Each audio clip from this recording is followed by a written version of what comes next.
ओम शांति, ओम शांति, ओम शांति। अव्यक्त बाप दादा। रिवाइज डेट है 28 सितंबर 1969। पूरे कोर्स का सार कथनी करनी एक करो। पूरे कोर्स का सार कथनी करनी एक करो। किस रूप में मुलाकात कर रहे हो?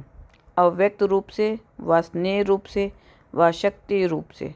बाप रूप से तो मुलाकात कर ही रहे हो, लेकिन स्नेह रूप में व शक्ति रूप में व अव्यक्त रूप में वर्तमान कौन सा विशेष रूप है? सारे दिन में इन तीनों रूपों में से ज़्यादा कौन सा रूप रहता है? इन तीनों में से श्रेष्ठ कौन सा है? हर एक ने अपना समाचार सुनाया। आप सिर्फ प्रश्न पूछते हैं, फिर स्पष्ट करेंगे। अब सबने जो एक्स्ट्रा ट्रेनिंग कोर्स लिया है, इसमें सबसे पावरफुल पॉइंट कौन सी ली है? जो पॉइंट आगे विघ्नों को 1 सेकंड में ख़त्म कर दे। हर एक ने भिन्न भिन्न पॉइंट तो सुनाई। अब जिन्होंने भी पॉइंट सुनाई है वो फिर भी अपना अनुभव लिख भेजे कि इस पॉइंट को यूज़ करने से कितने समय में विघ्न दूर हुआ है। जैसे कोई दवाई एक यूज़ करके देखता है, फिर अनेकों को उसका लाभ लेने में सहज होता है। तो ये सब भिन्न भिन्न पॉइंट्स जो निकली है, उन सब का सार 2 शब्दों में याद रखो, जिसमें आपकी सब बातें आ जाए। ये जो अब कोर्स किया है, उसका मुख्य सार 2 अक्षरों में याद रखना है कि जो कहते हैं वो करना है। कहते हैं हम ब्रह्मा कुमारी हैं, हम बाप दादा के बच्चे, आज्ञाकारी हैं, मददगार हैं। जो भी बातें कहते हो वो प्रैक्टिकल करना है। कहना अर्थात करना। कहने और करने में अंतर नहीं हो, यही आपका कोर्स का सार है। कहते तो आप कई वर्षों से हो, विकार बुरी चीज़ है, औरों को भी सुनाते हो, लेकिन खुद घर गृहस्थी से न्यारे होकर नहीं चलते हो, तो अपना ही कहना और करना बदल जाता है। इसलिए आज से ये बात याद रखो, जो कहेंगे सो करेंगे। जो भी सोचते हो अथवा दुनिया को भी जो कहते हो वो करके दिखाना है। सिर्फ कहना ही नहीं, करना है। आज सर्विस जो हो रही है वह कहने से नहीं होगी, लेकिन अपनी करनी से होगी। कथनी, करनी और रहनी कहते हो ना, तो कथनी, करनी और रहनी तीनों ही एक हो, तब कर्मातीत अवस्था में जल्दी से जल्दी पहुंच सकेंगे। हर समय ये चेक करो, जो कहती हूँ वो करती हूँ। कहते हो हम सर्वशक्तिवान की संतान है, और करते क्या हो? कमजोरी की बात। आज से ये पक्का करो कि जो कहूँगी सो करूँगी। जो खुद ऐसे बनेंगे उनको देखकर आप भी आपे ही करेंगे। आपको मेहनत करने की ज़रूरत नहीं रहेगी। अब तक तो यही उल्हाने मिलते रहते हैं कि कहते एक है, करते तो दूसरा हो। उल्हानों को ख़त्म करना है। उल्हाना ख़त्म हो फिर क्या बन जाए? फिर क्या बन सकेंगे? अल्लाह अर्थात ऊंच बन जाएंगे। जितना अल्लाह बनेंगे तो फिर ना चाहते हुए नाम वाला होगा। तो की हुए कोर्स की ये शिक्षा का मुख्य सार है। सबसे खौफनाक मनुष्य कौन सा होता है? जिनसे सब डर जाते हैं। दुनिया की बात तो दुनिया में रही, लेकिन इस देवी परिवार के अंदर सबसे खौफनाक नुकसान कारक वो है जो अंदर एक और बाहर से दूसरा रूप रखता है। वो पर निंदक से भी जास्ती खौफनाक है, क्योंकि वो कोई के नज़दीक नहीं आ सकता, स्नेही नहीं बन सकता। उनसे सब दूर रहने की कोशिश करेंगे। इसलिए इस भट्टी में आप लोगों को ये शिक्षा मिली। इसको सच्चाई और सफाई कहा जाता है। सफाई किस बात में है? सच्चाई किस बात में है? इनका भी बड़ा गूढ़ रहस्य है। सच्चाई जो करे वो ही वर्णन करे, जो सोचे वही वर्णन करे। बनावटी रूप नहीं। मनसा, वाचा, कर्मणा तीनों रूपों में चाहिए। अगर मन में कोई संकल्प उत्पन्न होता है तो उसमें भी सफाई चाहिए, उसमें भी सच्चाई चाहिए। सफाई अंदर में कोई भी विक्रम का किचड़ा नहीं हो, कोई भी भाव स्वभाव पुराने संस्कारों का भी किचड़ा नहीं हो। जो ऐसी सफाई वाला होगा वो ही सच्चा होगा, और जो सच्चा होता है उसकी परख क्या होती है? जो सच्चा होगा वह सबका प्रिय होगा। उसमें भी सबसे पहले तो वह प्रभु प्रिय होगा। सच्चे पर साहेब राजी होता है। तो पहले प्रभु प्रिय होगा, फिर दैवी परिवार का प्रिय होगा। उसको कोई भी ऐसी नज़र से नहीं देखेगा। उनकी नज़र में, वाणी में, उनके कर्म में ऐसी परिपक्वता होगी जो कभी भी ना खुद ही डगमग होगा और ना ही दूसरों को करेगा। जो सच्चा होगा वह प्रिय होगा। कई समझते हैं कि हम तो सच्चे हैं, लेकिन मुझे समझा नहीं जाता है। सच्चा हीरा कभी छिप थोड़े ही सकता है, इसलिए ही यह समझना मैं ऐसा हूँ, परंतु मुझे ऐसा समझा नहीं जाता है, यह भी सच्चाई नहीं है। सच्चाई कभी छिप नहीं सकती है और सच्चे सबके प्रिय बन जाते हैं। कहीं ये भी समझते हैं कि हम नज़दीक नहीं हैं, इसलिए ही प्रख्यात नहीं हैं। लेकिन जो सच्चे और पक्के होते हैं वह दूर होते हुए भी अपनी परख छिपा नहीं सकते। कोई कितना भी दूर हो, लेकिन बाप दादा के नज़दीक होगा। जो बाप के नज़दीक है वो सबके नज़दीक है। तो सच्चा बनना, सफाई का सबूत चलन में दिखता है। सिर्फ समझना ही नहीं है, लेकिन कर्म में करके दिखाना है। जो कर्म हो वो भी दूसरों के सर्विस के निमित्त हो।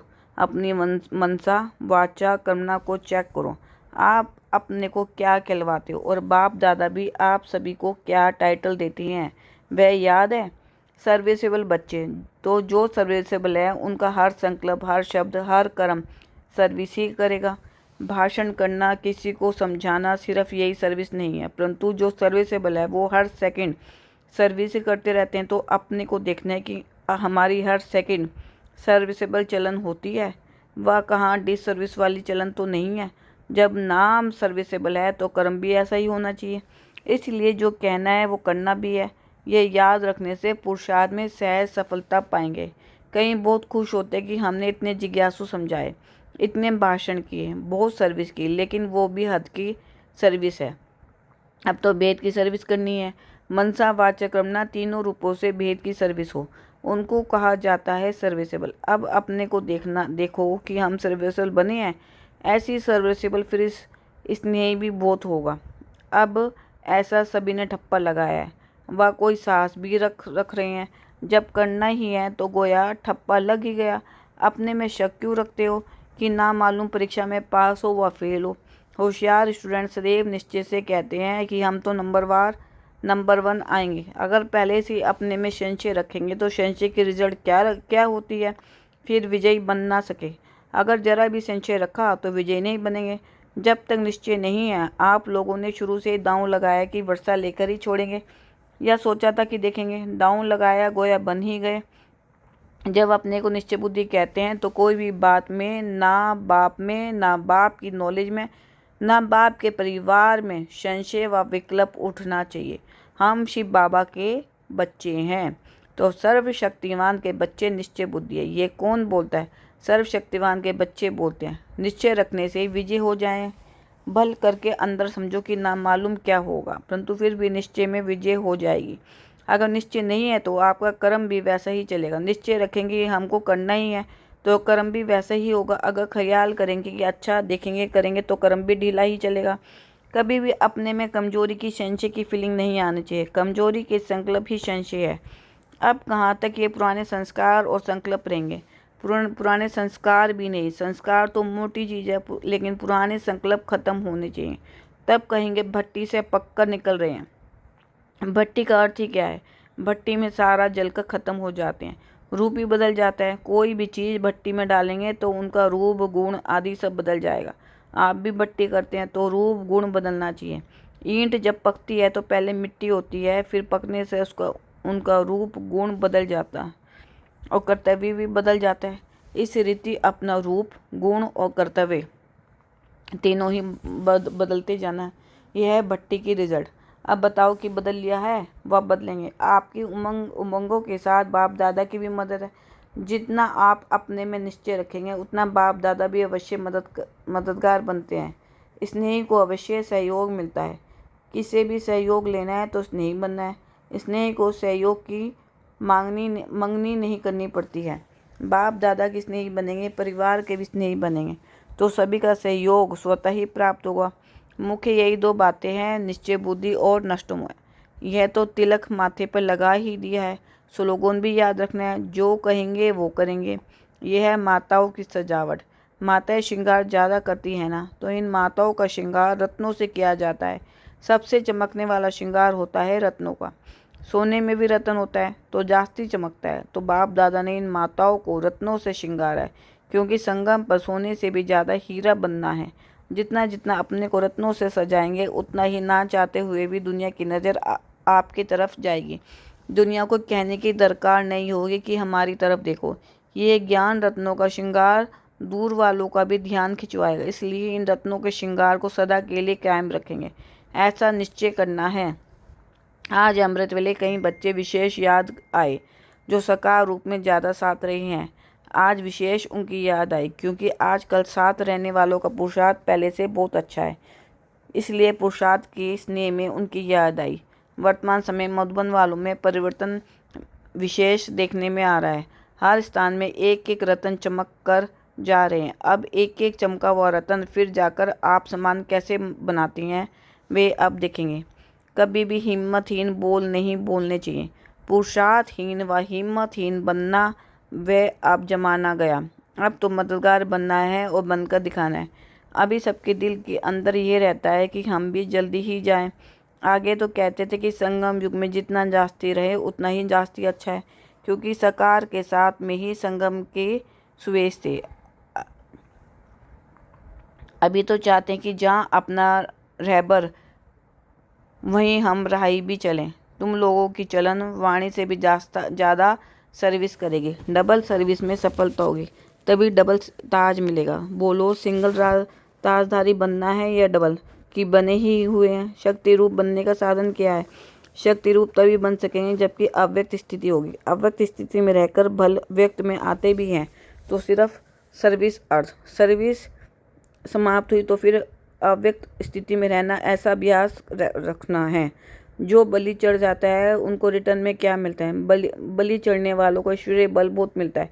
जो संपूर्ण सुहाग होते हैं वही सदा सुहागिन बनते हैं, उनका सुहाग खत्म नहीं होता है। जो सदा सुहागिन होते हैं उनकी अविनाशी बिंदी सदैव होती है। आत्म स्थिति में स्थित रहने की बिंदी सदा सुहागन को हर समय मस्तिष्क में याद रहती है। सदा सुहागिन की और कौन सी निशानी होती है? एक तो बिंदी, दूसरा कंगन होता है, वो है संगम रूपी कंगन। दोनों कभी भी नहीं उतारेंगे। संगम के कंगन उतार देने से सुहाग खत्म हो जाता है। अभी विशेष कमाल की सर्विस करनी है। अपने संग से सबको ऐसा रंग लगाओ कि जो भी कभी उतर नहीं सके। म्यूजियम में तो सिर्फ संदेश लेकर चले जाते हैं, लेकिन अब यह ध्यान रखना है कि हमारे संग का रंग इतना तो अविनाशी रहे कि कभी भी वह उतर नहीं सके। अभी जंप देकर आगे जाना है। पहले था सिर्फ चलने का समय, फिर दौड़ने का समय भी आया, अभी तो है जंप का समय। अगर दौड़कर पहुंचने की कोशिश करेंगे तो टू लेट हो जाएंगे। जंप देने में तो समय नहीं लगता। एक रस अवस्था में रहने के लिए एक ही शुद्ध संकल्प रखना है। वो कौन सा? एक तो स्नेही बनना, दूसरा सर्विसेबल हूँ। बस इनके बिना और कोई संकल्प नहीं। सर्विसेबल को सर्विस का ही संकल्प चलेगा। भट्टी का जो लक्ष्य है कि खुद बदलकर औरों को बदलना है, ये लक्ष्य सदैव याद रखना है। यह है निश्चय की छाप। आप पर कौन सा छाप लगा हुआ है? निश्चय बुद्धि, नष्टो मोया और सर्विसेबल का। यह त्रिमूर्ति छाप की निशानी लगी हुई है। यह अपनी निशानी कायम रखनी है। आप समान औरों को अपने से भी ऊंच बनाना है, कम नहीं। हम से ऊंचा कोई बने, यह भी तो अपनी ऊंचाई है ना। ओम शांति।